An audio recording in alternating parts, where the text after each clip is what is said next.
Hello everyone, welcome to my channel. I'm Ebony and today I'm going to do a video that's a little bit different than what I've normally been doing here on my channel. But before I get to the story, let me first do a quick thank you to everyone once again for leaving the most kindest. Oh my God, your messages have been so positive and just so beautiful. It really truly warms my heart, and I apologize if I haven't responded to you, but things have gotten a little bit hectic around here. So, and I'm a little long-winded, you know, I don't, excuse me, I'm a little long-winded when I type. Sorry. I don't like to just respond back with one-word responses. So I like to sit down and give thoughtful replies back. So if I haven't replied back to you, I'm gonna get to you.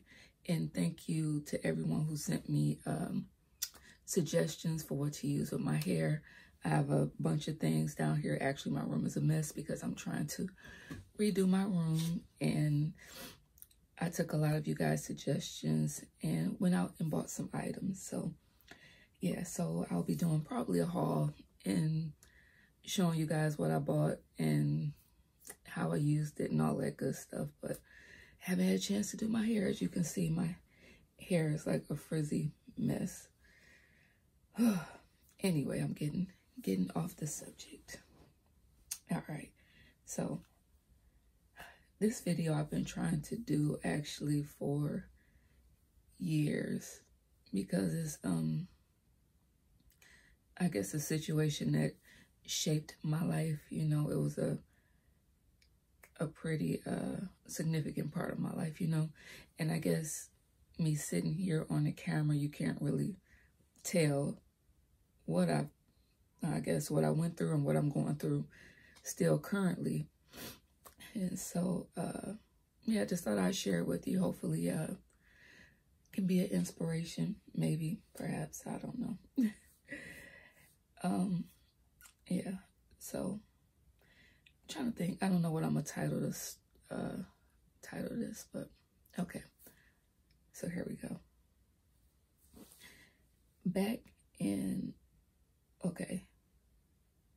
The story, I mean, the situation happened a long time ago, but like I said, it's a lifelong situation, or, I'm sorry, I trip over my words and I get a little nervous telling my story. So let me see. All right. Back when I was younger, I say about 13, I was sitting with my grandmother and I reached over for something. I can't remember what I was doing, but she noticed a hump in my back as I was bending over. And she was like, "Oh my God, Ebony," she's like, what's going on with your back? And I'm like, I don't know. I never noticed anything.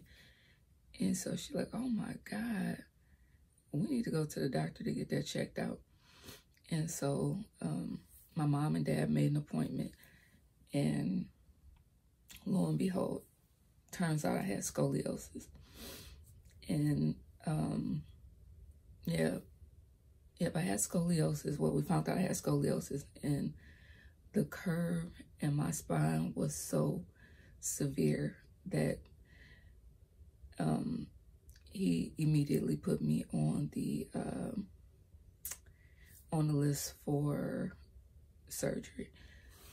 So what he had to usually he said it takes like years, I guess, to, well, not years, but it's a long wait list. But he was just saying how severe it was. He wanted to do it within the next couple of months because my spine was curved 72 degrees. So it was like all the way over here pretty much. And he said, like, if I don't get it done eventually, it can start affecting my organs or something like that. And excuse me if I don't have all the technical terms. I was like I said, 13, 14 when this happened. So I'm just trying to go off of what I remember hearing them talk to my parents about. So yeah, so I think matter of fact, I was 14. And so yeah, so I was planning on being out of school for about, they said I'd probably be out of school for about a month. And I was like, okay. So we had like it was around Valentine's Day. I actually had the surgery on Valentine's Day, but we had my mom and dad threw like a Valentine's Day party for me. And it was like a, what's the word? Just a little hangout with my friends before I went to surgery, you know, because I wasn't going to see them for a while. So I was going to be out of school for a while. So we had so much, so much fun. Yeah. So that was that. Had my Valentine's Day party. And then a couple days later comes Valentine's Day. Excuse me. Sorry, y'all. My voice just gets so raspy when I try to speak up. And let me stop for a second.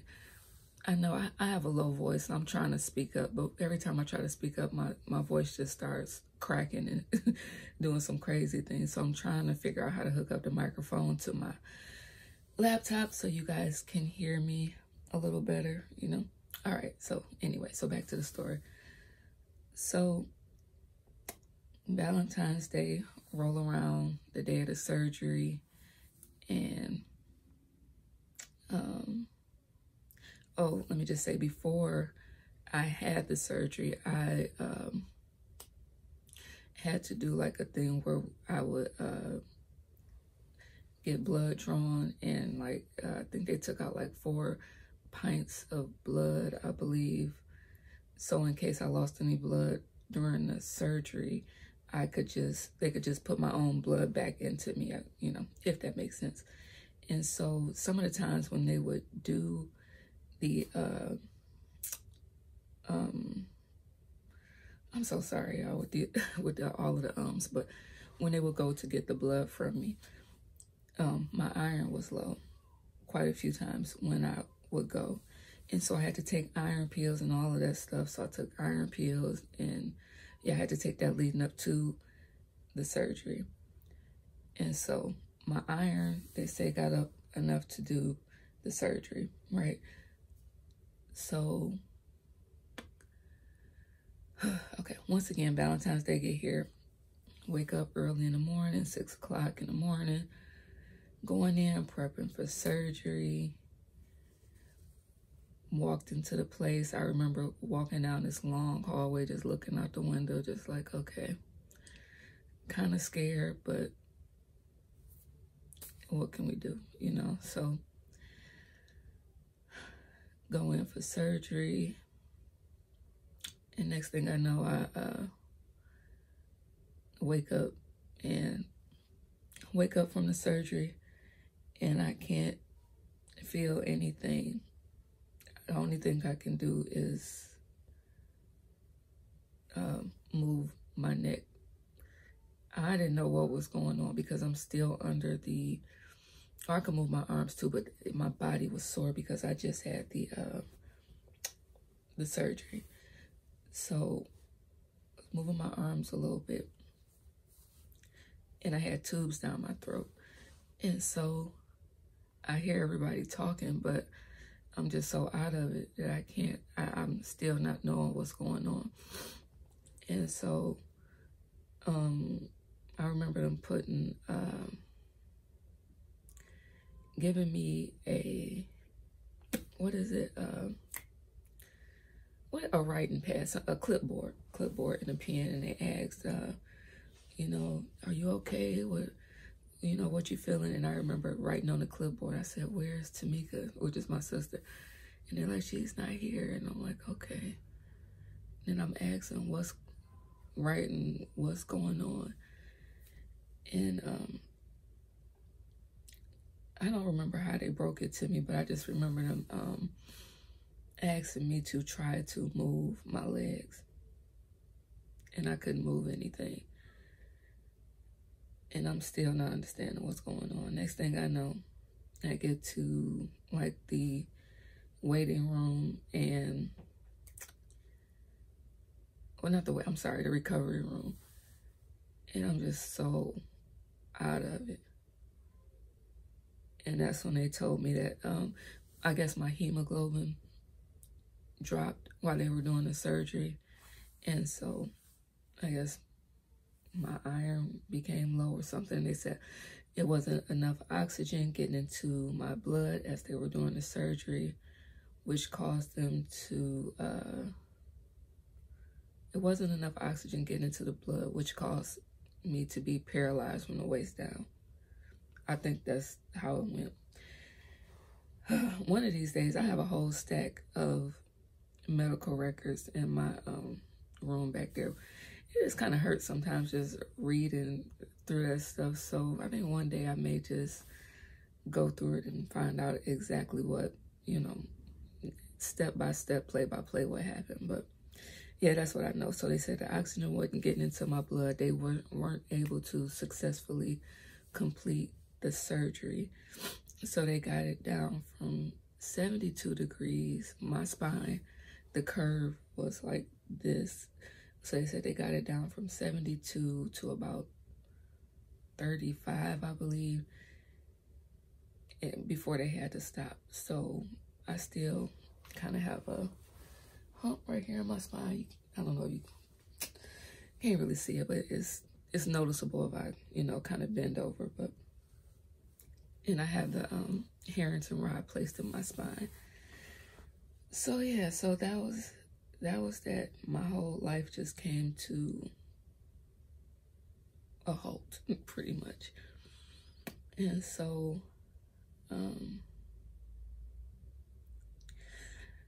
I ended up, I was only supposed to be in the hospital for a month, or out of commission for a month. But I ended up being in the hospital for 6 months. Oh man, that was like the loneliest 6 months of my life. I was so far away from my family. I was like all the way like downtown. And mom and dad stayed all the way on the other end of the city. So, and my mom had to work. So it was pretty much just me in there by myself. You know, they would come.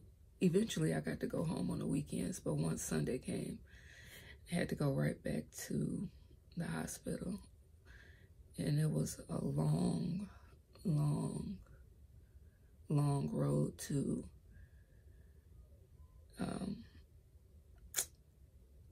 recovery, I guess. And so while I was in there, actually one of my friends from elementary school, he ended up coming in there for, I'm not sure what he came in there for, but we have fun. He would push me in my wheelchair. One time he just pushed me into the wall and he just thought it was so funny, but we was cracking up. So that was a good time. And excuse me, the physical therapist in there, they made the time, they made it a good time in there. Oh man, yeah. They actually, the physical therapist and the nurse, the occupational therapist, they were all so nice. Oh my God. Especially the one physical therapist, Pat. When I first seen her, she came in there like, "Hi, Ebony, I'm Pat." And she came with this big smile on her face and she had chocolate cake all in her teeth. And it just made, I was just cracking up. And she was like, "What?" Just cheesing. And she did it on purpose just to, you know, just to bring a little bit of joy to me in that kind of depressing time. So, oh man. So, yep, I went through a lot of physical therapy. I couldn't sit up. I would just fall right back down. So they had to put the bands around me. Lord, I'm so sorry, y'all. I feel like I'm all over the place with this story, but they used to have to put the, it was a belt around me just so I could try to sit up. That was the most pain ever. Oh my God. And I remember when they put me on, I had been laying down for so long because I was paralyzed. They put me on a tilt table. So my body's just stretched out on the table, strapped down. And as soon as they Sorry, my baby's down there crying. I'm sorry. He's down there with his dad. So I remember as soon as they put me up on the tilt table, they set me up. I passed out. I woke up, everybody was around me just fanning me like, Ebony, you okay, you okay? But I've been laying down for so long, my body just kind of went into shock, actually being upright. And then I remember I would just get so depressed being in there in physical therapy where they would just leave me laying on the floor because I wouldn't even try to get up. So the goal was to build my upper body strength in order to help me with my lower half because I was doing everything with my arms. And so I just used to lay there. I didn't want to get up because it was sad. I was 14. All my friends was out doing teenage stuff, and I'm stuck in the hospital by myself. Oh my God. Sorry, y'all. And so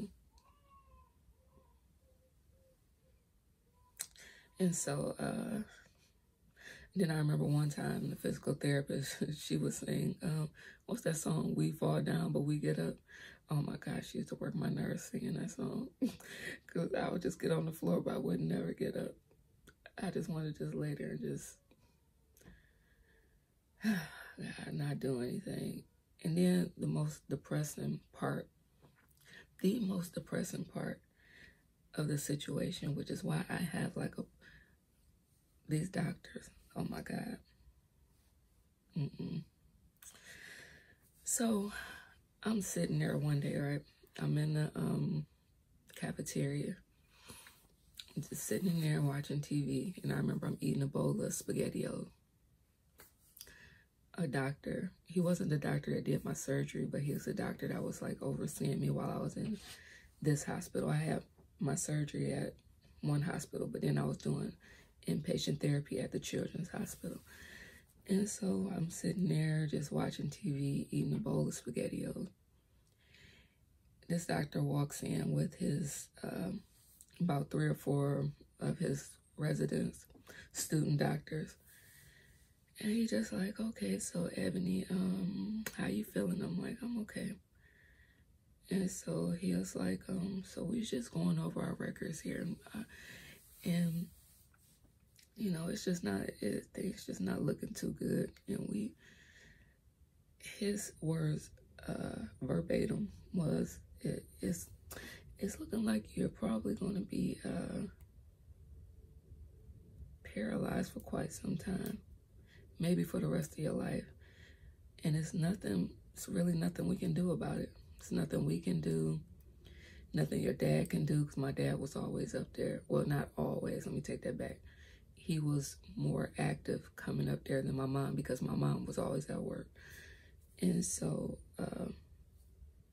there's like nothing your dad can do, and there's nothing God can do about it.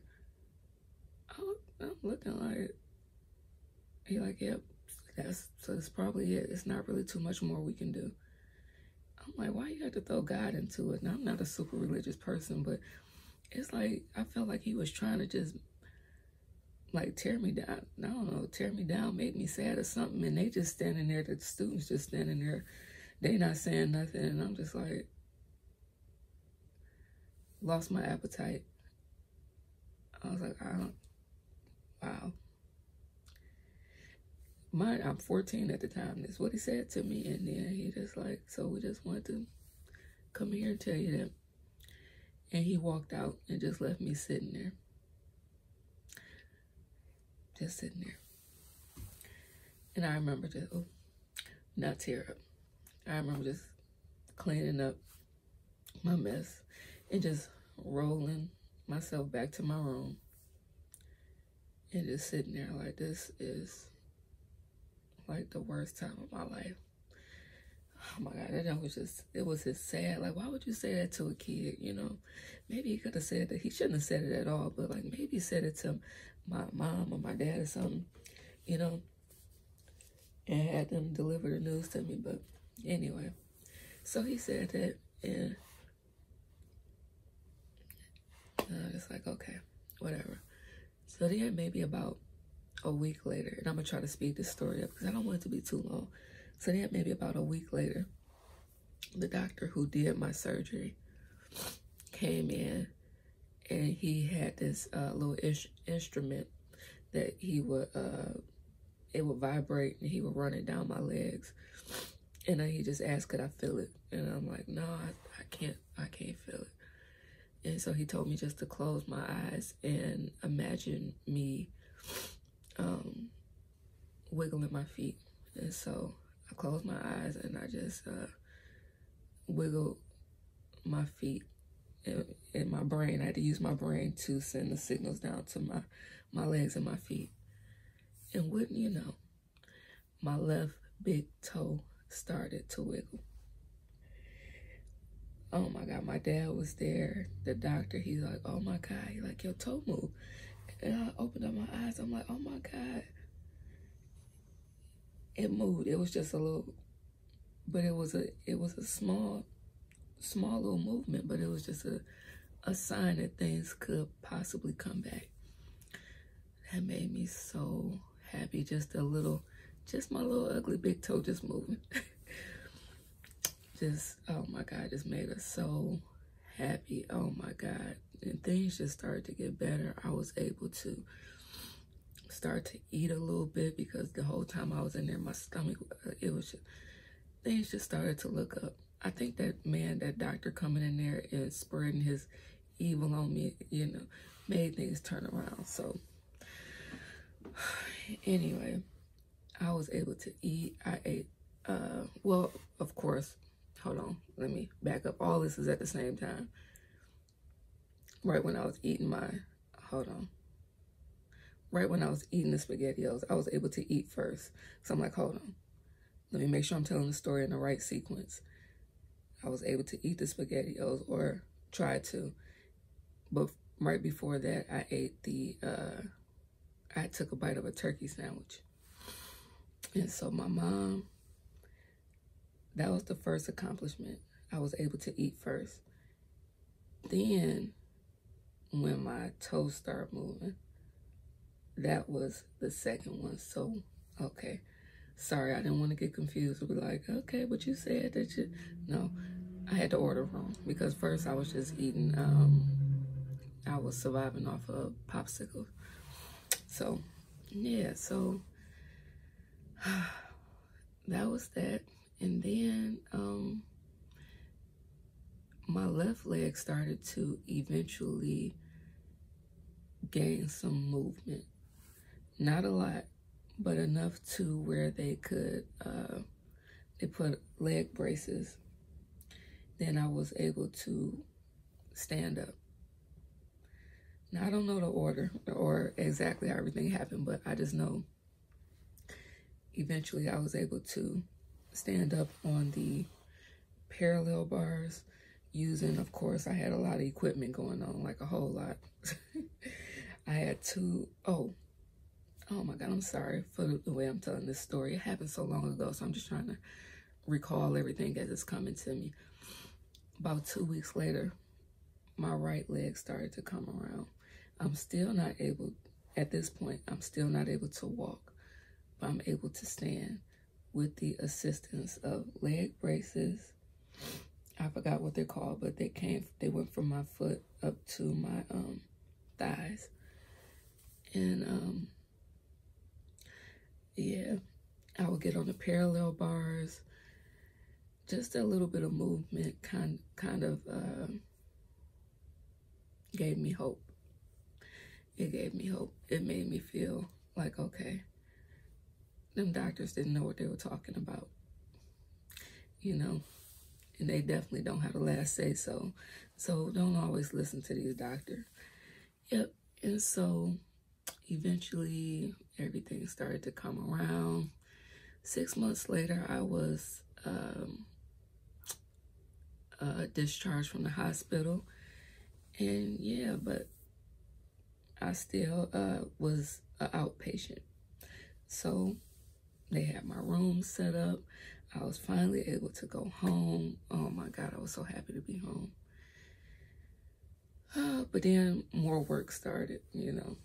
It was just a different type of, I had to learn a new way of life, you know. because I hadn't been home for 6 months. I couldn't walk around my house. I had to use, because my wheelchair was so wide, I had to use a desk chair to get around my house.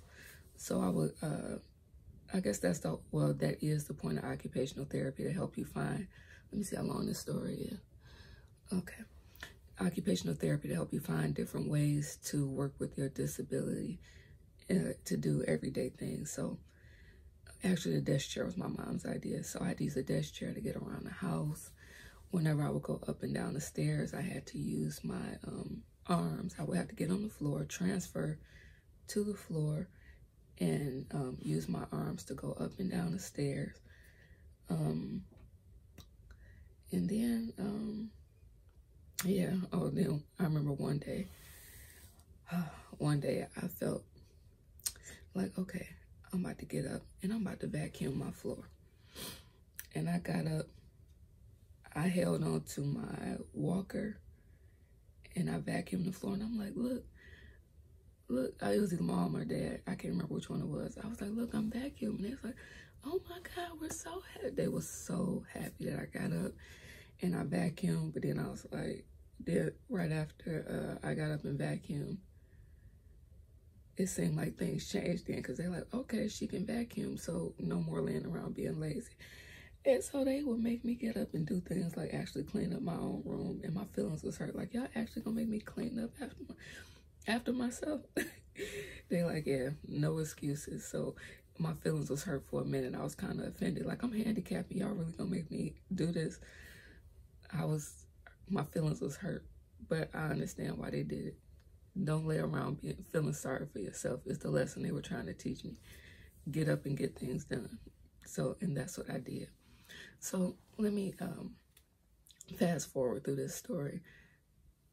Eventually, I ended up going back to school. I ended up going to high school. Went to high school with, I did homeschool. Then I went to high school. I had leg braces and canes, and I went to one of the more, I guess, hood schools in Detroit.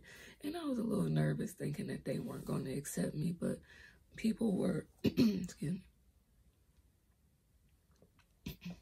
a little bit more accepting than what I thought. And so I had a pretty nice experience through high school, no problems.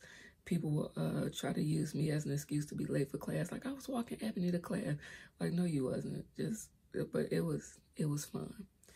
It was a lot of fun. And so, now, okay, so fast forward now to my adulthood.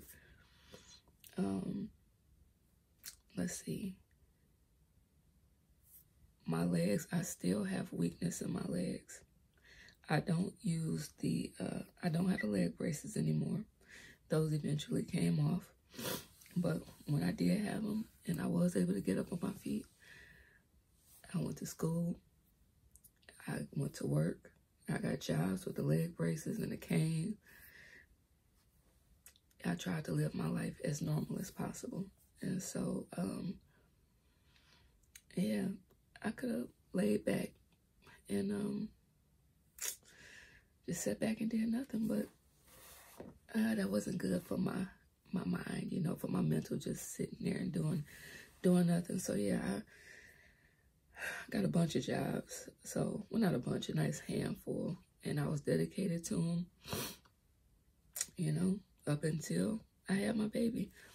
And so, yeah, so now fast forward, like I said, I have weakness in my legs, but I am able to walk. I can't run, can't jump, can't really walk long distances without assistance. Like, if I'm in a grocery store, I can hold on to the cart, or if I have like my baby stroller, I can hold on to the stroller. I was using a walker at one point, but that ended up getting smashed in the trunk. But I really don't like using a walker, you know. I do use a cane to walk. Yeah, short distances. And like I said, if it's a long distance, if I'm holding on to something, I can do it. I have to drive with my left foot because, like I said, my left foot came back. my left leg came back first. Then eventually, my right leg followed behind. But my right leg is still weaker than my left leg. Oh, they told me I probably shouldn't have babies because of the paralysis and pushing and all of that stuff. But I have 5 beautiful children. So, yes, I'm not listening to these doctors. Some stuff I listen to, but, you know, they just lost my trust in some of them. Yep, and so, yeah, I guess what you would consider like a disabled mom, even though I really don't like using that word, but it is what it is. Some days I'm tired, but I still get up and do what I gotta do. A lot of the times I'm in pain, but it's all right. I find strength in my children to get up and teach them. It's pretty much no excuses when it comes to getting your work done. You gotta get up and do what you gotta do. Being lazy is not an option. If I can do it, you can do it. So, and that goes for you guys too. I mean, I'm not trying to tell y'all what to do, but it's, I don't know. I don't want to seem preachy, but just don't feel sorry for yourself. And we all could be in worse situations, you know. And, yeah, just whatever you're going through, just try to push through, because things could always be worse. You know, I'm sorry, I'm not really good with the words sometimes. I know I keep saying that, but yeah. It seemed like it was something else I wanted to tell y'all. Oh, when I said that's why I've been busy lately and haven't really been able to make videos as consistent as I wanted to. I'm now back in physical therapy, physical and occupational therapy. It's been a while since I've been in physical therapy, but I actually wanted to go back because now that I have 5 small children, I feel like I need to increase my strength. And I wanted to join a gym and all of that stuff, but I felt like I needed a professional's opinion because sometimes I can work out and try to work on my legs, or I can walk around wherever, but I would notice a couple days later, or no, not even a couple days later, but by the next day, my legs are hurting to the point where I can't walk. So I went back to physical therapy and occupational therapy to get an exercise regimen to help me build my strength without exerting myself, and to find out which key points I need to help me with my endurance and with my strength. So yep, I've been in there for the past 3 weeks, and so far, so good. They reminded me of a lot of things that I really forgot about from when I was in physical therapy. So, yep. So right now, yeah, that's what I'm doing. Going to physical therapy, occupational therapy, taking care of my kids, and just trying to run a household with a disability. It's hard, but a mother's job is never done, you know. No excuses. We gotta get up and do what we gotta do. Yep, and so that's that. I feel like it was something more I wanted to tell you guys, but I'll do more. I'll try to do more if you guys are interested. I got a couple more stories or significant things that happened in my life, but I just feel like I wanted to share this with you because, yeah, you know, like I said, sitting here, you can't really tell, you know, what's going on with me, and I feel like that's a big part of my life, and I thought you guys might be interested, you know. So, yeah, if you guys have any questions, or anything, just write to me in the comments, and I'll definitely try to write you back. And I think that's it. All right, I'll talk to you guys later. Thank you so much for listening, and like this video if you liked it. If not, it's okay. It's all right. Oh, one last thing. We found out later that the cause of the scoliosis is something called Marfan Syndrome. So I didn't know that I had Marfan Syndrome until later on, actually a few years ago. That's a whole nother story in itself. So you can Google it, see what that's about. And yeah, that's it. You guys have a good day. Bye.